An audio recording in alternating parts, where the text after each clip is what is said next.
Sup, you beautiful bastards. Hope you're having a fantastic Tuesday. Welcome back to the Philip DeFranco Show, and let's just jump into it. The first thing we're going to talk about today is trolling slash internety slash now international, covered by the mainstream media news. So let's talk about gay hell. And specifically what I'm talking about is Gay Hell, Michigan. And this appears to be the latest stunt from the 25-year-old internet personality that is Elijah Daniel. Now, if the premise for this story sounds vaguely familiar, it's because back in 2017, Elijah Daniel actually became the mayor of Hell, Michigan. He served as mayor for one day, he banned straight people, and then he was impeached. Right, the place has a gimmick of anyone can be the mayor of Hell, and Elijah Daniel did this because, quote, my ban is a copy and paste of Trump's Muslim ban, but with heterosexuals instead. Right, so that was kind of his last troll that got major media attention. Now, this time it appears that rather than paying the $100 fee to become mayor of Hell, he has just outright purchased it. And this time, since purchasing the small town, he has renamed it Gay Hell. Also, as far as why did he do this, he explained in tweets, ahead of Pride Month, Trump's administration put a ban on embassies flying pride flags. So as of today, I am now the owner of Hell, Michigan. The only flags allowed to fly are pride. Also, reportedly, when NBC News asked him directly, why are you doing this? He responded, I have a young audience who is 16 to 24 who would not be involved in politics if it wasn't in a funny or meme way. I'm just trying to have fun and get my audience politically active. And following Elijah's announcement, there were a lot of responses. And rather than focusing time on people that were like, yeah, this is awesome, hey, this is stupid, the most unexpected response came from CM Punk, who tweeted, please annex Climax, Michigan so I can vacation in gay Climax Hell. But yeah, this is kind of just a weird internet-y troll story because, and I really do want to hit on this, I'm about 100% positive that he did not actually buy this place. Like, the amount of free promotion that he has gotten from this troll probably is in the millions of dollars. No, I don't believe that he really did it. Although, just so I can feel like I covered some real news with this story and actually inspired by this story, if you're unfamiliar with what Elijah Daniel was talking about with like the flag ban, there was outrage over the flag policy that was sparked earlier this month after NBC News reported that US embassies in at least 4 countries were denied their request to fly the Pride flag during Pride Month. And those 4 countries were Israel, Germany, Brazil, and Latvia, with the report noting that during the Obama administration, the government had granted blanket permission to embassies overseas to fly the Pride flag during June. But now, according to State Department spokesperson Morgan Ortagus, Secretary of State Mike Pompeo has the position that, as it relates to the flagpole, that only the American flag should be flown there. With Vice President Mike Pence also defending the move, reportedly telling NBC News that it's the right decision, adding, when it comes to the American flagpole and American embassies and capitals around the world, one American flag flies. With Pence adding that the administration had, quote, put no restrictions on the Pride flag and other flags flying elsewhere at US embassies. So essentially his angle there is that people can have Pride flags at the embassy. It's just that the Pride flag cannot go up on the flagpole because only the American flag can be on the flagpole. So yeah, there we go. We got a little news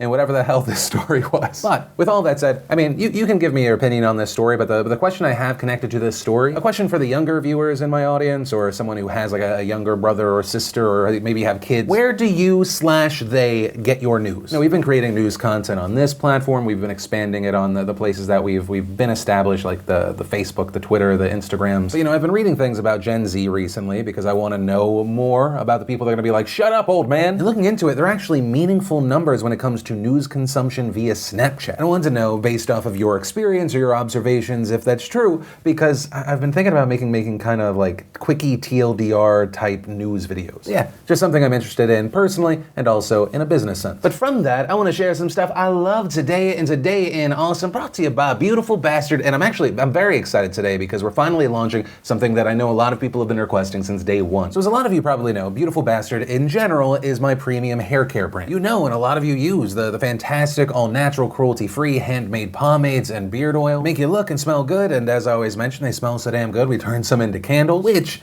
kind of funny enough, they are our silent best seller. But they've had one main criticism, that people wish there was also a larger size. So, like magic, we now have a much larger handmade candle. Also, before you say anything, yes, I am aware, it also looks like a jar of mayonnaise. And honestly, who knows? It's not open yet. It's Schrodinger's candle. Until I actually open it, it is both candle and mayonnaise. Am I getting that completely wrong? Probably. But also, in addition to having these big-ass candles, we've also now expanded from 2 candle scents to 5. You have the classics of Carolina Pine and Bourbon and Oak, which will forever be my favorite scent in the world ever, as well as now Pacific Grove. It's an oceanic scent with tones of amber and vanilla. We've got Wildwood, which is this awesome, powerful blend of like cedarwood, clove, patchouli, orange, and Sierra Creek, which is kind of a fun blackcurrant blend. And best of all, for you beautiful bastards wanting to snag your own big-ass candle for the next 36 hours, if you use code MAYO, you'll get 15% off your Definitely Not a Jar of Mayo. And of course, in addition to all of this, 10% of all sales will be going to St. Jude. We're helping you look good, feel good, smell good,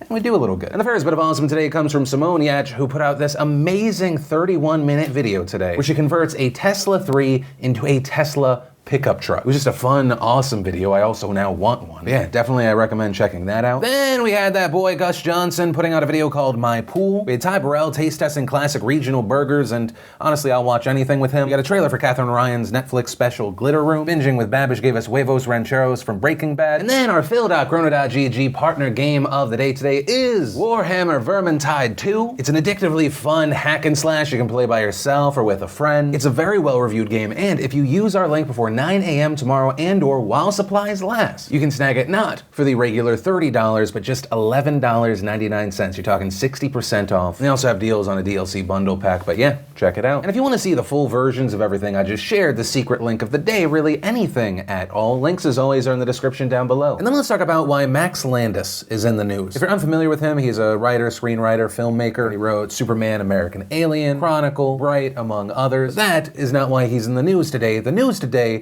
is this Daily Beast headline reading 8 women accuse Hollywood filmmaker Max Landis of emotional and sexual abuse. We're not people to him. And really, I can't do the full piece justice because it's such a large piece. I'm gonna link to it down below. But for now, I'll give you some excerpts so you understand why this is gaining so much traction. One accuser writing, he'd instigate fights, belittle, and upset me just so he could have sex with me, and the real legitimate fights ended the same way. He choked me until I passed out and did humiliating, degrading things to me that I still can't manage to write out on paper. There was also another accuser saying, once he choked me and told me he wanted to kill me, and I would wind up reassuring him that he wasn't a monster when he felt bad about it, because I felt bad that he was so sick. Another accuser by the name of Annie Baker also shared a similar story regarding death threats, saying, we finished having sex and we were standing naked in this kitchen and I slapped his butt, and he said, don't slap my butt. And I said, no, I'm going to, in a way I thought was playful, and he snapped is the only way I can describe it. He turned around and he put his hands around my throat and he got very close to my face and he said, quote, I will fucking kill you. Do you understand what I'm saying? I will fucking kill you. Another accuser also reportedly said, I awoke to him performing oral sex on me despite expressing the night before that I wasn't interested in sex again. And that accuser explaining the night before, I told him I was really uncomfortable with the situation and didn't want to again. He became enraged and began screaming at me and throwing things in the hotel room around. I shrank into a corner on the far end of the hotel room to put some space between us, and then he loudly complained that I wasn't being a good date. There's also this whole part where I'll just use this tweet from Marlo Stern that truncates it. One woman says she walked in on Max Landis raping her friend while she was passed out. They filed a police report in Miami and went to a court hearing where Landis's lawyer allegedly pressured the accuser into not pursuing the case. The piece also goes into accusations of how he allegedly was able to keep this going for so long with so many different women. This is an oversimplification, but it had to do with friend groups that actually involved some of the women who were also accusers. One of the women in the article also said he was kind of like a cult leader. Here's someone with a lot of resources and power and glamour, and he's surrounding himself with people, basically kids who just moved to LA from who knows where, who don't have a network. He swoops in and like a predator, he knows how to hook a person. And understand, this is in no way covering all of the accusations in this article. I will once again implore you to read it. Now, as far as the response from Max Landis or his people right now, we have not seen one, although we have seen additions to the story like that from Whitney Moore, who tweeted, the only thing I wish was included in the Max Landis article is the fact that his dick doesn't work, and of course he'd blame us for it. Body isn't good enough, enjoying it too much. But ultimately, that is where we are with this story right now. It's going to be very interesting to see what response, if any, comes from this, what happens next. But of course, like with everything we cover, I pass the question off to you. What are your thoughts on this? And then let's talk about this Kyle Kashuv Harvard situation that you may have seen in the news. And for those who don't know, Kyle is a survivor of the tragic Parkland shooting. And since then, he's become a prominent guns rights and conservative activist, even meeting with President Donald Trump. And Kyle made headlines yesterday after it was learned that his admission to Harvard had been revoked. And this appeared to be connected to racist comments that he made around 2 years ago surfacing online. Which, if you're unfamiliar with this, to give you a little bit of background and context, at the end of May, 2 of Kyle's former classmates shared screenshots of racist remarks and slurs that he had made to the Huffington Post. And according to the Huffington Post, the remarks were made in Skype messages and in a shared Google Doc for a class study guide, with a report saying they were sent in either late 2017 or early 2018, just a few months before the shooting. HuffPost was given access to the Google Docs study guide and took screenshots, where it appears Kyle's writing can be seen in gray highlighting. And we can see that he wrote the N-word multiple times, and he said he was, quote, really good at typing it, and that practice makes perfect. In the previously mentioned Skype messages, he also reportedly used the N-word, this time when talking about a classmate's type. He also reportedly used the term pasty Jew. And as far as why, the student who shared these Skype messages said she came forward because she felt his behavior was problematic. And telling HuffPo, quote, I honestly think, yeah, he's racist against black black people. Also, after the Huffington Post reached out to him for a comment, Kyle responded on Twitter writing, "We were 16-year-olds making idiotic comments using callous and inflammatory language in an effort to be as extreme and shocking as possible. I'm embarrassed by it, but I want to be clear that the comments I made are not indicative of who I am or who I've become in the years since. This past year has forced me to mature and grow in an incredibly drastic way. When your classmates, your teachers, and your neighbors are killed, it transforms you as a human being. I see the world through different eyes and am embarrassed by the petty, flippant kid represented in those screenshots. I believe those I've gotten to know since know that I'm a better person than that. I can and will do better moving forward." Also connected to the story, there was another Parkland student that told the Huffington Post that she had threatened to expose Kyle, and then the next day he stepped down from Turning Point USA, a conservative nonprofit student organization, with Kyle announcing in a tweet on May 16th that he was leaving his position as director of high school outreach, saying it was in order to use my gap year to push for more school safety legislation before I attend Harvard in the fall of 2020. Which then brings us to yesterday when Kyle tweeted, "Harvard rescinded my acceptance. 3 months after being admitted to Harvard class of 2023, Harvard has decided to rescind my admission over texts and comments made nearly 2 years ago, months prior to the shooting. I have some thoughts. Here's what happened. A few weeks ago, I was made aware of egregious and callous comments classmates and I made privately years ago when I was 16 years old, months before the shooting, in an attempt to be as extreme and shocking as possible. I immediately apologized. Here is my apology," and he shared the apology that he initially posted back in May. He then goes on to say, "After I issued this apology, speculative articles were written, my peers used the opportunity to attack me, and my life was once again reduced to a headline. It sent me into one of the darkest spirals of my life. After the story broke, former peers and political opponents began contacting Harvard, urging them to rescind me. Harvard then sent this letter stating that Harvard, quote, reserves the right to withdraw an offer of admission and requested a written explanation within 72 hours. I responded to the letter with a full explanation, apology, and requested documents. And in this letter, he says he apologizes unequivocally, that he made poor choices with regards to the people he surrounded himself with, and that he is not the same person now, and that he has tried harder to be a better man to honor the friends he lost. He also shared a letter he wrote to the Office of Diversity and Inclusion about the matter. He then continues, Harvard decided to rescind my admission with the following letter. Somewhat ironically, the Office of Diversity and Inclusion sent me this response regarding my apology, which read, thank you for your email. We appreciate your thoughtful reflections and look forward to connecting with you upon your matriculation in the fall of 2020. He goes on to say, after receiving Harvard's letter revoking my acceptance, I responded by asking for the opportunity to have an in-person meeting to make my case face-to-face and work towards any possible path of reconciliation. Harvard responded by declining my meeting request. He then goes on to talk about Harvard's past and their own history of growth as a school, calling their decision deeply concerning, writing, if any institution should understand growth, it's Harvard, which is looked to as the pinnacle of higher education despite its checkered past. Continuing throughout history, Harvard's faculty has included slave owners, segregationists, bigots, and anti-Semites. If Harvard is suggesting that growth isn't possible and that our past defines our future, then Harvard is an inherently racist institution. But I don't believe that. I believe that institutions and people can grow. I've said that repeatedly. In the end, this isn't about me. It's about whether we live in a society in which forgiveness is possible or mistakes brand you as irredeemable, as Harvard has decided for me. So what now? I'm figuring it out. I had given up huge scholarships in order to go to Harvard, and the deadline for accepting other college offers has ended. I'm exploring all options at the moment. And so after Kyle posted this thread, his story made headlines. He was trending on Twitter. Saw a variety of responses of people happy about this news, angry about this news. We saw people reacting to the whole of the story as well as specific arguments being made, specifically regarding Kyle's argument where he compares Harvard's history to his own. We saw Ed Henry on Fox News push back when Kyle started saying that. But I think that people can grow and people can change.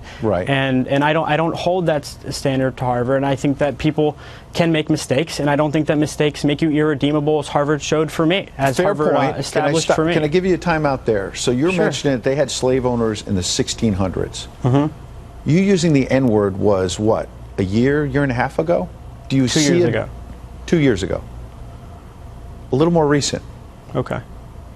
On Twitter, we saw the likes of Boston College professor Heather Cox Richardson tweeting, the focus on Kyle Kashuv leaves out key players. There were tens of thousands of wonderful applicants to Harvard who did not do what he did. Why on earth would Harvard keep someone like him when they can use their resources on one of those folks instead? You had Adam Best, host of the Left podcast, saying, right-wingers are freaking out about conservative Kyle Kashuv losing the opportunity to go to Harvard due to racist comments. These same folks didn't care at all when 14 of his Parkland classmates lost all future opportunities after being murdered in a mass shooting. So regarding that note of the right-wingers, we've all seen comments that were made back in May from the incredibly controversial right-wing figure Laura Loomer. She allegedly advocated for Kyle to be removed from Harvard, saying, I honestly think his acceptance into Harvard should be revoked. Join me in telling Harvard to give Kyle Kashuv's admission spot to a hard-working black student. But on the other side of this, at the same time, you had NRA spokeswoman Dana Lash writing, wherein a bunch of adults decided to excoriate a teen over a bad, stupid joke he made as an even younger teen in an attempt to ruin his life because of two-way disagreement. The idea of repentance and forgiveness is dead in our society. It isn't about persuasion, it's about destruction. Yo, also had conservative teen activist CJ Pearson saying, "My heart hurts for Kyle Kashuv. While his comments were indefensible and personally offensive, I forgave Kyle. More than anything, what he needs at this time is our prayers and our grace, not our continued condemnation." And you had the likes of Ben Shapiro saying that Harvard's move here sets up an insane, cruel standard no one can possibly meet. Also, we saw some kind of in-the-middle takes on this story. The likes of Meghan McCain saying that while she thinks that some of this has to do with the internet mob just attacking Kyle for his pro-gun views, she also doesn't think that his actions were acceptable. I don't know anymore. I'm so mixed on this. I had a really hard time coming up with how I feel because